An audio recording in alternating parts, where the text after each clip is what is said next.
ओम नमः श्री यतिराजाय विवेकानंदसूरये सच्चित् सुखस्वरूपाय स्वामिने तापहारिणे स्वामिने तापहारिणे। मित्रांनो नमस्कार।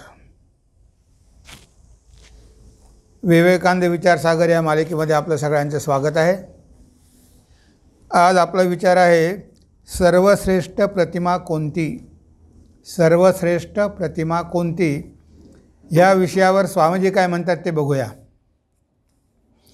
ईश्वराची उपासना करण्यासाठी एखादी प्रतिमा तुम्ही खुशाल निर्माण करा, पण तिच्याही पेक्षा कितीतरी अधिक चांगली प्रतिमा आधीचीच अस्तित्वात आहे आणि ती श्रेष्ठ प्रतिमा म्हणजे मनुष्य, जिवंत माणूस ही परमेश्वराची सजीव चालती बोलती प्रतिमा होय।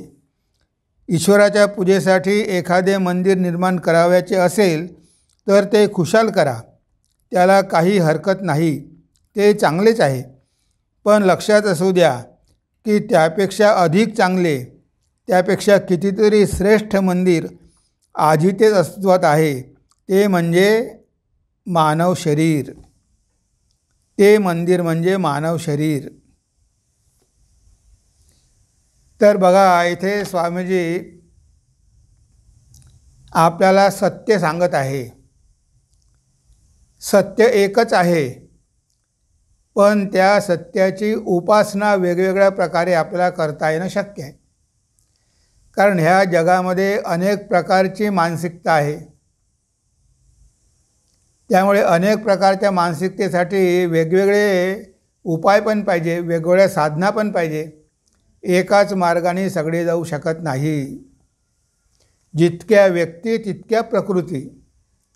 आता वेगवेगळ्या प्रकृतीसाठी वेगवेगळे मार्ग सांगितलेले आहे, पण स्वामीजी आपल्याला अगदी स्पष्ट करून सांगतात की आध्यात्मिक जीवनामधली चरम प्राप्ती कोणती आहे।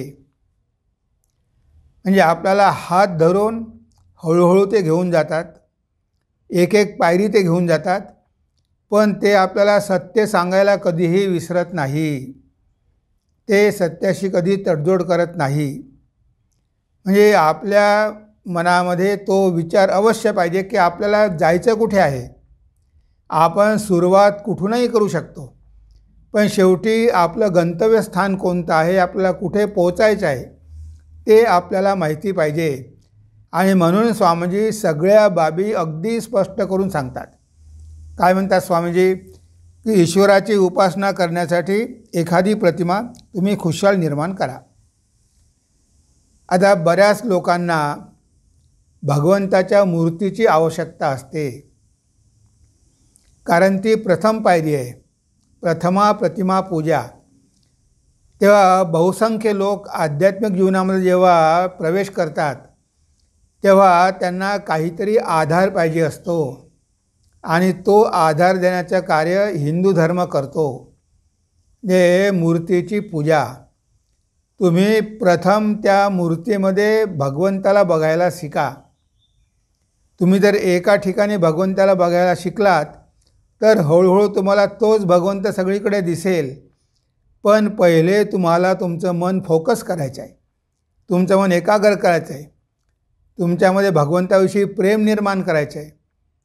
आज आपण सगळं प्रेम जगाला देऊन बसलेलो आहे, तेव्हा हे जगावरचं प्रेम जर कमी करायचं असेल तर ते प्रेम आपल्याला भगवंताला द्यावं लागेल।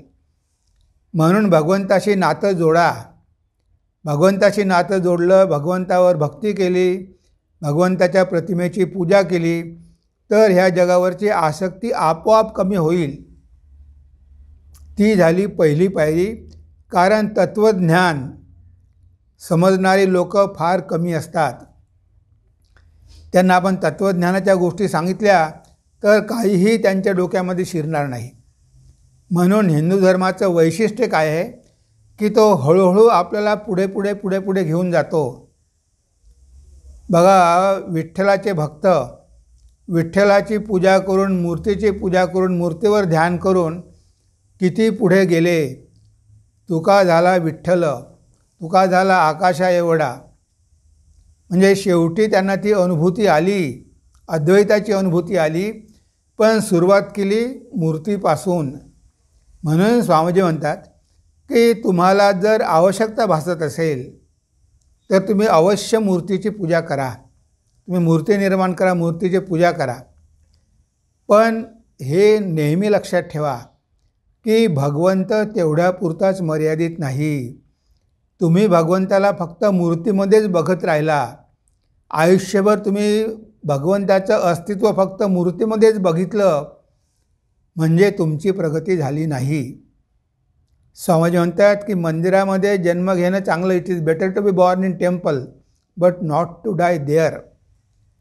म्हणजे तुमच्या धर्मजीवनाची सुरुवात तुम्ही मंदिरापासून करा, पण तिथेच मात्र एंड करू नका. तेच काही सगळं काही नाही. तर हळूहळू तुमचं हृदय विस्तारित होऊ द्या. तो भगवंत एका मूर्तीमध्ये आहे असं सुरुवातीला तुम्ही गृहीत धरू शकता, त्याची पूजा करू शकता, मन त्यावर फोकस करू शकता, भगवंतावर भक्ती करू शकता. पण स्वामीजी म्हणतात की ते तुम्ही करा, आवश्यक आहे. सुरुवातीला त्याशिवाय तुम्ही पुढे जाऊ शकणार नाही. पण लक्षात ठेवा की त्यापेक्षाही श्रेष्ठ प्रतिमा उपलब्ध आहे. तुम्ही ज्या मूर्तीची पूजा करता त्या मूर्तीच्या पूजेपेक्षाही अजून चांगली मूर्ती उपलब्ध आहे. त्या मंदिरातल्या मूर्तीमध्ये प्राणप्रतिष्ठा करावी लागते. प्राणप्रतिष्ठा करून तिला जिवंत करावं लागतं. पण ऑलरेडी भगवंताची जिवंत प्रतिमा उपलब्ध आहे. तिथे प्राणप्रतिष्ठा करायची गरज नाही. आणि ती प्रतिमा कोणती? तर स्वामीजी म्हणतात की मनुष्य म्हणजे संपूर्ण मानवजात. इथे मनुष्य म्हणजे त्यामध्ये स्त्रिया पण आल्या. तर इथे सगळ्यात श्रेष्ठ प्रतिमा म्हणजे मानवाची आहे. कारण तो जिवंत सजीव ईश्वर आहे. हे आपले शास्त्र सांगतात. सर्वाभूती एकच परमेश्वर आहे. यस्तु सर्वाणि भूतानि आत्मन्येव अनुपश्यति. आपल्याला उपनिषद सांगते की ईशोपनिषद म्हणजे की यस्तु सर्वाणि भूतानि आत्मन्येव अनुपश्यति. तो आत्मा सगळ्यामध्ये समान रूपाने विराजमान आहे. आपण कितीतरी अभंग ऐकतो. गुरु कृपांजन पायो मेरो भाई, राम बिना कुछु जानत नाही.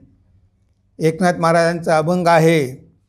एका जनार्दनी भावही नीका, जो देखो सो राम सरीखा. एका जनार्दनी भावही नीका, जो देखो सो राम सरीखा. म्हणजे इथे एकनाथ महाराज म्हणतात की मी ज्या व्यक्तीला बघतो त्या व्यक्तीमध्ये मला रामच दिसते. जो देखो सो राम सरीखा.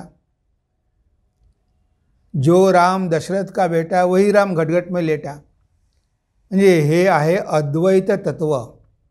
हे अंतिम तत्व आहे आणि आपल्याला तिथपर्यंत पोहोचायचं आहे. त्या एकत्वापर्यंत पोहोचायचं आहे. द्वैताचा आश्रय घेऊन आपल्याला अद्वैतापर्यंत पोहोचायचं आहे. आपल्याला फक्त एकच बघायचं आहे आणि ती आहे धर्माची चरमसीमा. आपण म्हणतो कल्बिनेशन. ते काय आहे? कल्बिनेशन आहे की तिथे जाऊन सगळे भेद समाप्त होतात. तिथे कसलाही भेद राहत नाही. तिथे आपण फक्त एकच बघतो. तो एकच सगळ्यामध्ये बघतो. तिथे दोन नाहीच. आता ही अनुभूती अनेक महापुरुषांनी घेतलेली आहे. भगवान श्री रामकृष्णांनी वेदांताची साधना केली आणि तोतापुरीकडून अद्वैत ज्ञान शिकून सगळीकडे भगवंताला बघितलं. कारण ही चरमसीमा आहे. तिथे गेल्याशिवाय मुक्ती नाही. आता ह्या सगळ्या महापुरुषांनी, संतांनी, अवतारांनी हे अनुभवलेलं आहे. त्यांचा अनुभव घेतलेला आहे. पण कधीकधी अनुभव घेऊनसुद्धा जे मनामध्ये जुने संस्कार असतात ते कधीकधी वर उफाळून येतात आणि आपण ते विसरतो.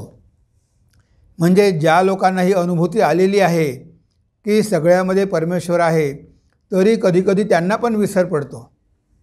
आता बघा तोतापुरी धुनीजवळ बसलेले आहे, भगवान श्री रामकृष्ण पण बसलेले आहे. आता एक व्यक्ती येते आणि चिलम पिण्यासाठी त्या धुनीमधली अग्नी घेते. आता त्या व्यक्तीनं त्या धुनीला हात लावल्याबरोबर तोतापुरींना राग येतो, कारण धुनी म्हणजे त्यांची देवता आहे. ते धुनीची पूजा करतात, अग्नीची पूजा करतात. तर त्या व्यक्तीनं धुनीमधून तो थोडा विस्तव घेतला. तोतापुरींना राग आला, हातामध्ये चिमटा घेऊन त्या व्यक्तीला मारायला धावले. तेव्हा भगवान श्री रामकृष्ण खो खो करून हसायला लागले. तेव्हा तोतापुरी म्हणतो की अहो तुम्ही का हसता, बघा ना त्या व्यक्तीनं माझ्या अग्नीमधून विस्तव नेला. मी इथे अग्नी लावून बसलेलो आहे, तर आणि तो विस्तव घेऊन गेला, म्हणजे पवित्र अग्नीला त्यांनी अशुद्ध केलं. तेव्हा भगवान श्री रामकृष्ण म्हणाले, अहो तुम्ही आत्ताच काही वेळापूर्वी डिस्कस करत होते की तो एकच परमेश्वर, एकच ब्रह्म सगळ्यामध्ये आहे.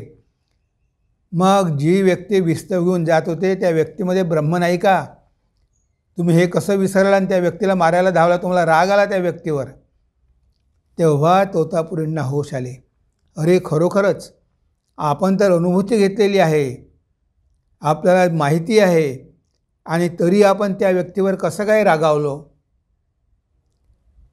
तेव्हापासून ते म्हणाले की आजपासून मी राग सोडला, आणि हे महापुरुष म्हणतात ते करून दाखवतात. तेव्हापासून तोतापुरी कधीही कुणावरही रागावले नाही. पण सुरुवातीला त्यांचे संस्कार, त्या धुनीबद्दल संस्कार, त्यामुळे त्यांचे संस्कार एकदम वर आले आणि त्यांना भेद दिसू लागला. शंकराचार्यांना ती अनुभूती होती की सगळीकडे एकच परमेश्वर आहे. पण ते शंकराचार्य जेव्हा समोरून चंडाळ येत होता तेव्हा त्या चंडाळा म्हणते की अरे चंडाळा दूर हो, मला रस्ता दे, मला जाऊ दे. आता त्यांना चांडाळ कसा दिसला, त्या चांडाळामध्ये पण परमेश्वर आहे. तेव्हा तो चांडाळ म्हणतो की अहो तुम्ही कुणाला म्हणता, शरीराला म्हणत असाल तर दोघांचे शरीर पंचभूताचे आहे, आणि आत्म्याला म्हणाल तर आत्मा तर कुठे येतही नाही आणि जातही नाही, मग बाजूला कोण सरणार. तेव्हा शंकराचार्यांना लगेच आठवण झाली की अरे आपण म्हणतो की सगळ्यामध्ये परमेश्वर आहे, पण आपण कसं विसरलो. त्यांनी त्या चांडाळाची माफी मागितली. आणि बघा, जरी ती अनुभूती आली तरी कधीकधी विसर पडतो. स्वामी विवेकानंदांना ती अनुभूती होती की सगळ्यामध्ये परमेश्वरच आहे, कुठेही भेद नाही, सगळं एकच आहे. कोणीही चांगलं वाईट कोणी नाही, सगळ्यामध्ये एक, चांगल्यामध्ये वाईटामध्ये सगळ्यांमध्ये तोच परमेश्वर आहे. पण जेव्हा खेत्रीला ते स्वामीजी गेले होते, त्यांना राजाने बोलवलं की स्वामीजी तुम्ही नृत्य बघायला या. तेव्हा स्वामीजी म्हणाले की मी संन्यासी आहे, मी नृत्यगान ऐकू शकत नाही. म्हणजे त्यांच्यामध्ये ते संन्यासाचे संस्कार प्रबळ होते. संन्यासासाठी नृत्यगान ऐकणं म्हणजे मनाई आहे, प्रतिबंध आहे, बघू नये. स्वामीला की नाही मी येऊ शकत नाही. तेव्हा ती नर्तकी गाऊ लागली, प्रभू मोरे अवगुण चितना धरो, समदर्शी है नाम तिहारो, काहे भेद करो. आणि जेव्हा त्या नर्तकीनं हे गाणं म्हटलं तेव्हा स्वामीजींना वाटलं की अरे हे मी काय केलं. मी तर म्हणतो की सगळ्यामध्ये एकच ब्रह्म आहे, आणि मी आज भेद कसा केला की ती नर्तकी आहे, ती पतिता आहे, असा भेद मी करायला नको होता. स्वामीजी परत गेले, त्या नर्तकीची माफी मागितली की माते मला माफ कर, मी विसरून गेलो होतो, तूसुद्धा माझ्या मातेसारखीच आहेत, मी हा भेद केला होता. तेव्हा बघा, असे महापुरुष जरी त्यांना ती अनुभूती असली तरी ते कधीकधी त्यांच्यामधल्या संस्कारामुळे त्यांना भेदबुद्धी होते, पण लगेच त्यांना त्याची जाणीव पण होते की ती त्यांची चूक होती, ते लगेच दुरुस्त करतात. समाधीमध्ये हा भेद राहत नाही, पण जेव्हा आपण व्यावहारिक जगामध्ये येतो तेव्हा आपल्याला हा सगळा भेद दिसतो. भगवान श्री रामकृष्णांना मुळीच भेद दिसत नव्हता. त्यांना वेश्यामध्ये सुद्धा जगदंबा दिसायची, कारण हे अंतिम सत्य आहे की कसाही असो. त्यांच्याकडे एक साधू आला होता, तो त्यांची निंदा करत होता. सगळे भक्त म्हणाले की तो तुमची निंदा करतो आणि तुम्ही त्याच्यावर डोक्यावर छत्री धरली आहे. तेव्हा श्रीरामकृष्ण म्हणाले, अरे तो साधू आहे, तो साधू आहे, त्याच्यामध्ये पण परमेश्वर आहे, फक्त तो तमोगुणी साधू आहे. श्रीरामकृष्ण म्हणाले की तो तमोगुणी साधू आहे, तमोगुणी नारायण आहे. तो आहे नारायणच, पण तो तमोगुणी नारायण आहे. म्हणजे ही असते महापुरुषांची अनुभूती. त्यांना सगळ्यामध्ये एकच परमेश्वर, एकच ब्रह्म दिसत असते. ती त्यांची अनुभूती असते. म्हणून स्वामीजी म्हणतात की हे लक्षात ठेवा की शेवटी तुम्हाला सगळ्या स्त्री पुरुषामध्ये, पशुपक्ष्यामध्ये, सगळ्यांमध्ये ते एक तत्त्व बघायचं आहे. त्या तत्त्वाला विसरू नका. तुम्ही कितीही मूर्त्या करा, कितीही पूजा करा, तुमच्या मनाप्रमाणे, तुमच्या मानसिकतेप्रमाणे तुम्ही करायला हरकत नाही. त्यामुळे तुमची प्रगतीच होईल. पण तिथेच थांबू नका. नाहीतर मंदिरात खूप मोठा भक्त आणि बाहेर आला की लोकांची पिळवणूक, लोकांची हत्या, लोभ करणं, लोकांना लुबाडणं, म्हणजे तुमचा देव फक्त मंदिरापुरता मर्यादित राहिला. तोच परमेश्वर सगळ्यामध्ये विराजमान आहे, सगळ्यांच्या हृदयामध्ये आहे. ईश्वरच सर्वभूतानां हृदयेषु तिष्ठति, हे तुम्ही विसरूनच गेलाय. म्हणून स्वामीजी आपल्याला अगदी स्पष्ट करून सांगतात की तुम्हाला मूर्ती करायला काहीच हरकत नाही. तुम्हाला उपासना करण्यासाठी मूर्तीची गरज असेल तर अवश्य मूर्ती करा, मूर्तीची उपासना करा. पण त्यापेक्षाही चांगली श्रेष्ठ मूर्ती आधीचीच तयार आहे, तो म्हणजे जिवंत मनुष्य. पण या जिवंत मनुष्यामध्ये भगवंताला बघणं फार अवघड आहे. कारण जिवंत मनुष्य काही चूप राहत नाही. मंदिरामधला देव काहीच बोलत नाही. तुम्ही कशीही पूजा करा, तो स्वीकार करतो. पण हा जिवंत मनुष्य, तुम्ही त्याची सेवा जर बरोबर केली नाही तर तो तुम्हाला अपमानित पण करू शकतो, तुमच्यावर रागवू पण शकतो. अरे हे काय, हे काय दिलं? म्हणजे तो जिवंत मनुष्य तुम्ही जे काही कराल ते सगळं स्वीकारत नाही. तुम्ही त्याचा मान केला, सन्मान केला तर तो तुमची पूजा स्वीकारेल, तुमची पूजा पण स्वीकारणार नाही. आम्ही राजस्थानमध्ये गेलो होतो. तिथे पूर आला होता आणि गरिबांना कपडे वाटायचे होते. तेव्हा ते गरीब लोक म्हणाले की आम्ही साधूंकडून दान घेत नाही. बघा, सेल्फ रिस्पेक्ट, आत्मसन्मान आम्ही साधूंकडून घेऊ शकत नाही, आम्ही साधूला द्यायला पाहिजे. तेव्हा त्यांना आम्हाला किती समजवावं लागलं. म्हणजे जिवंत ईश्वर तुमची पूजा स्वीकारेल तसं काही नाही आहे. नाही, तुमची पूजा आम्ही स्वीकारणार नाही. तेव्हा आम्हाला त्यांची समजूत घालावी लागली. तेव्हा कुठे त्यांनी स्वीकारलं. तसेच गुजरातमध्ये एक गाव होतं. त्या गावामध्ये भूकंप झाला होता, तिची सेवा करायची होती. सगळे साधू गेले. पण त्या गावचे लोक म्हणाले की आम्ही तुमच्याकडून काहीही घेणार नाही, तुमच्याकडून धान्य घेणार नाही, काहीही आम्ही घेणार नाही. आम्ही उपाशी मेलो तरी हरकत नाही, पण साधूकडून आम्ही काही घेणार नाही. तेव्हा तिथले राजकोटचे महाराज त्यांना म्हणाले की ठीक आहे, तुम्ही आता घ्या, तुम्हाला गरज आहे. पण जेव्हा तुमच्या शेतामध्ये उत्पादन होईल तेव्हा तुम्ही आम्हाला परत देऊ शकता. तेव्हा कुठे ते लोक मान्य झाले. आणि तेव्हापासून दरवर्षी त्या खेड्यामधून अन्नधान्य ठाकूरांच्या जयंतीसाठी त्या गावामधून राजकोटला येते. किती वर्ष होऊन गेली पण ते लोक अजूनही विसरले नाही. दरवर्षी ते धान्याचे पोते आणून मठामध्ये देतात. म्हणजे बघा, जिवंत ईश्वराची पूजा करणं किती कठीण आहे, पण तेच सत्य आहे. त्या जिवंत ईश्वर तिथेच आहे, मनुष्यामध्येच आहे, स्त्रीमध्येच आहे. तेव्हा त्यांची तुम्ही पूजा करा, त्यांची उपासना करा. हेच आपल्याला स्वामीजी सांगत आहे की ईश्वराची उपासना करण्यासाठी एखादी प्रतिमा तुम्ही खुशाल निर्माण करा, पण तिच्याही पेक्षा कितीतरी अधिक चांगली प्रतिमा आधीचीच अस्तित्वात आहे. आणि ती श्रेष्ठ प्रतिमा म्हणजे मनुष्य, जिवंत माणूस. ही परमेश्वराची सजीव चालती बोलती प्रतिमा होय. जे स्वामीजींनी प्रतिमेबद्दल सांगितलं आपल्याला की तुम्ही मूर्ती करा, पण ईश्वराला सगळ्यामध्ये बघायला शिका. भगवंत हा सगळ्यामध्ये आहे, सगळ्याच भगवंताच्या मूर्ती आहेत. तुम्हाला जे काही दिसते ते सगळे भगवंताच्याच मूर्ती आहेत. तुकाराम महाराज म्हणतात, दया करणे पुत्रासी तैसे दासा आणि दासी. तुका म्हणे सांगू किती, ह्याची भगवंताच्या मूर्ती, ह्याच भगवंताच्या मूर्ती आहे. मी किती तुम्हाला सांगू, ह्याची भगवंताच्या मूर्ती. तर हे जिवंत ईश्वर म्हणजे मनुष्य त्या भगवंताच्या मूर्ती आहे, म्हणून त्यांची सेवा करा, भेदभाव करू नका.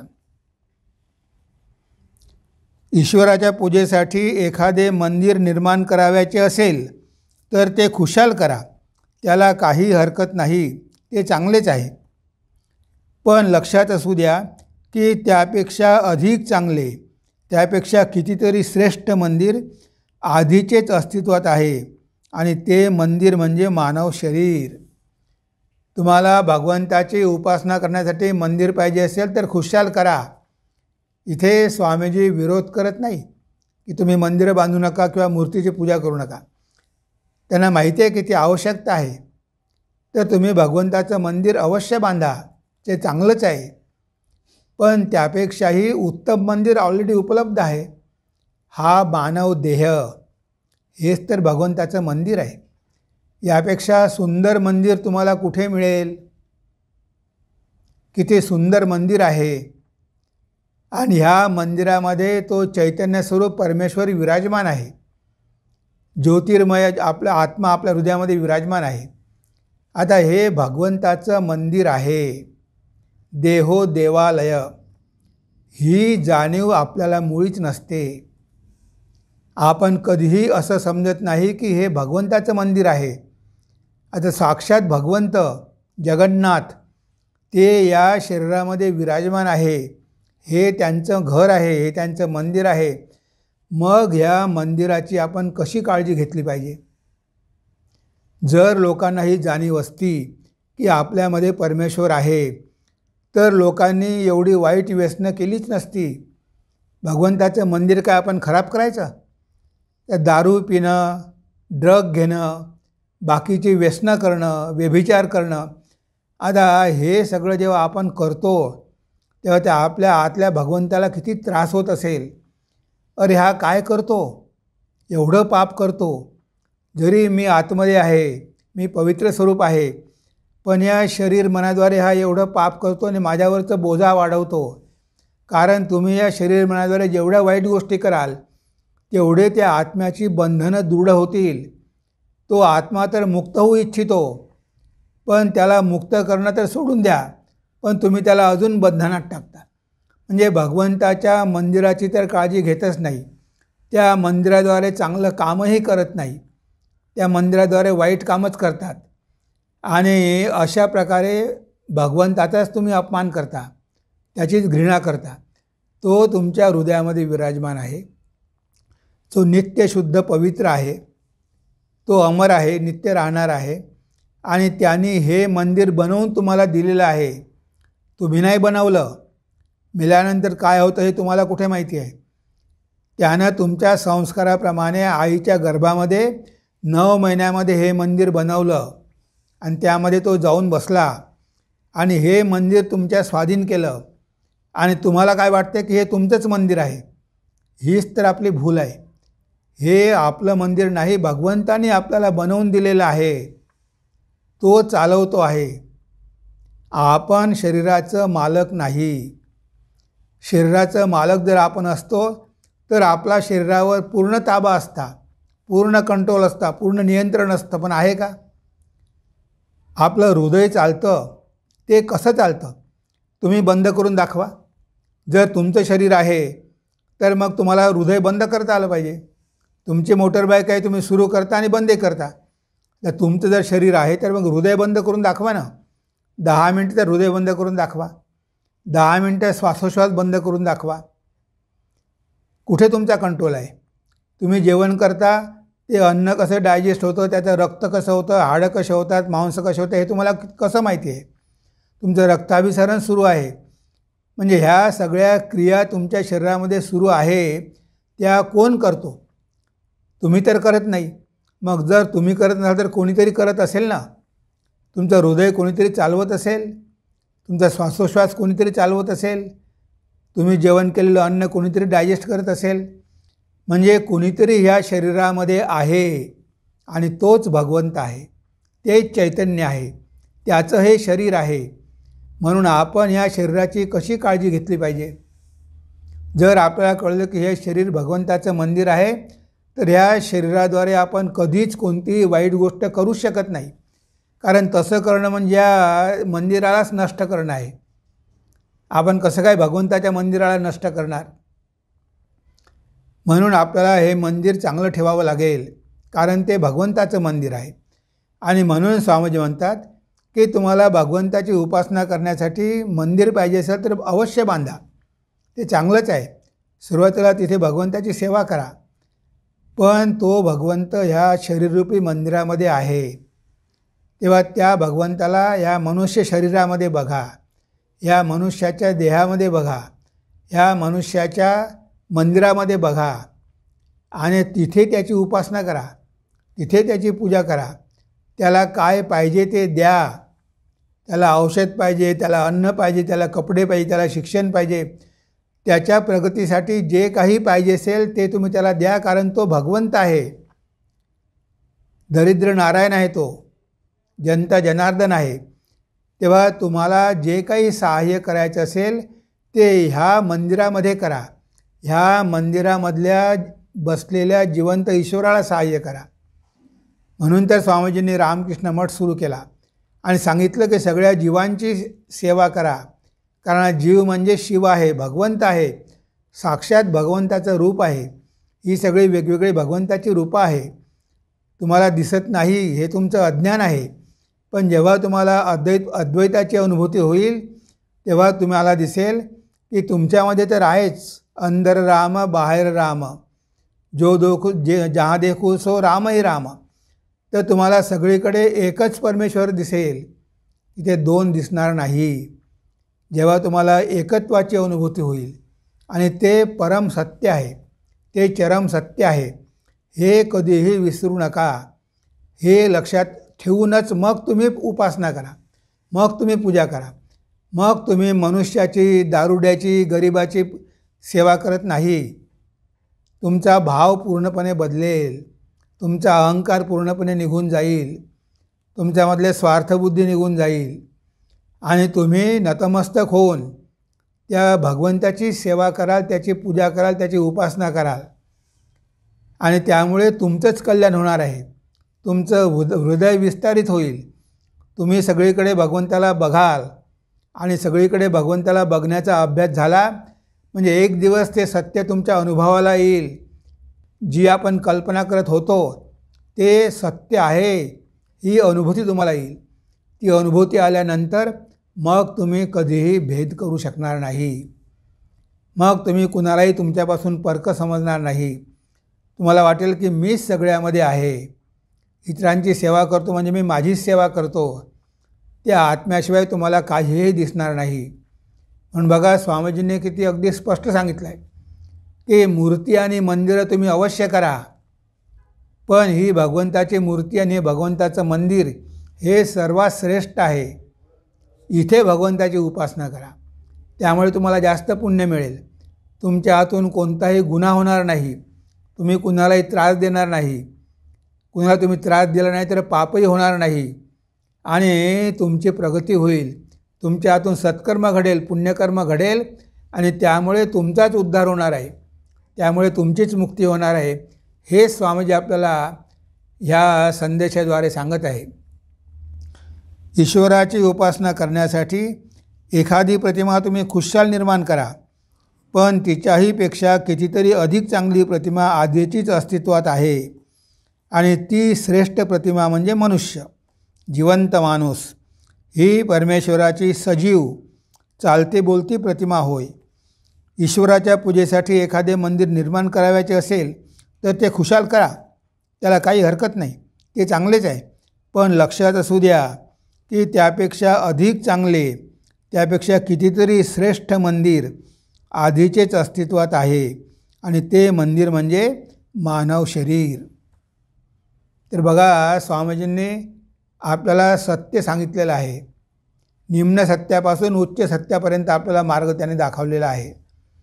हळूहळू आपल्याला सुरुवात करायची आहे मूर्ती आणि मंदिरापासून, पण शेवटी त्याच्या पलीकडे जाऊन त्या भगवंताला सगळ्यामध्ये बघायचं आहे.